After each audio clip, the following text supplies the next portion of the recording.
painting.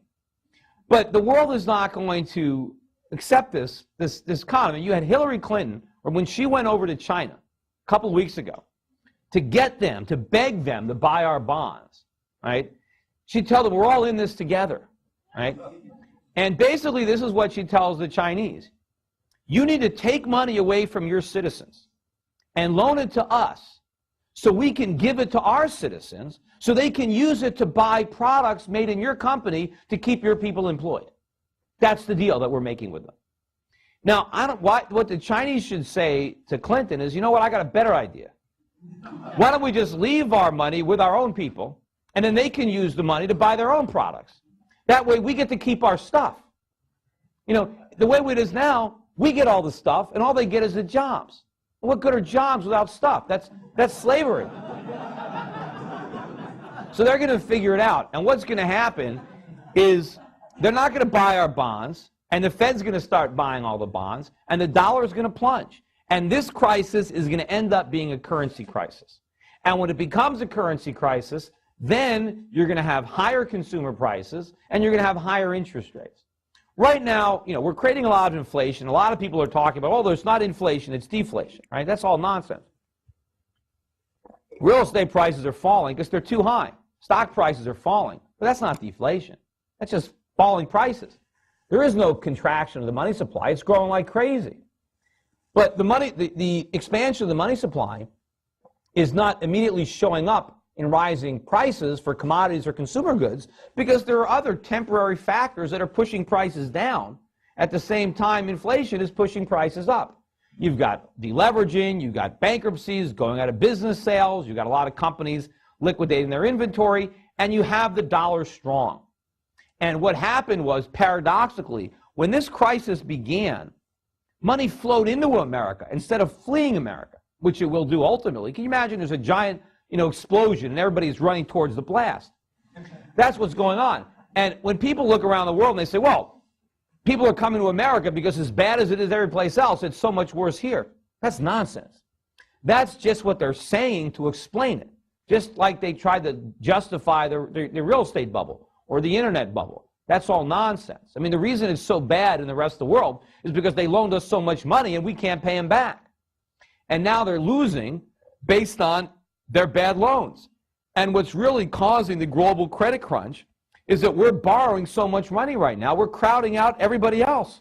The fact that people are loaning us so much money means that private businesses around the world can't get capital. Why? Because it's all going to the U.S. government. That's why. So the world is suffering not because our economy is collapsing, but because they're foolishly trying to prop it up. And when they figure this out, then we're going to get a real economic crisis. Because when the dollar starts to plunge, and it will, then we're going to see prices rising sharply for consumer goods and interest rates rising. And if we think we have problems now, wait till we see how much worse they get when we throw rising consumer prices and rising interest rates into the mix. And there's nothing the government's going to be able to do about it. Right now, unemployed people are getting the benefit of lower prices. Imagine when you're out of work and your prices are going up, because that's what's going to happen. And then this is going to be a real economic crisis. And then we're going to be in for very, very difficult choices. And unfortunately, the worst case scenario is one that is looking increasingly more likely, which is hyperinflation. And if we get that, right, that's where nobody will lend us money. And so the Fed buys all the bonds in order to keep interest rates down and to maintain deficit spending.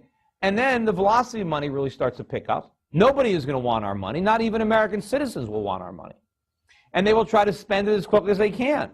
I mean, the government might try to keep it together a little bit longer with regulation. Maybe we'll have capital controls. Maybe they'll make it illegal for American citizens to do what I'm doing with my clients right now, buying foreign currencies, foreign stocks. Maybe they'll make it illegal to buy gold. As prices really start to contract, to escalate, private parties will try to make contracts with payment in gold or other currencies. Maybe the government will make that illegal.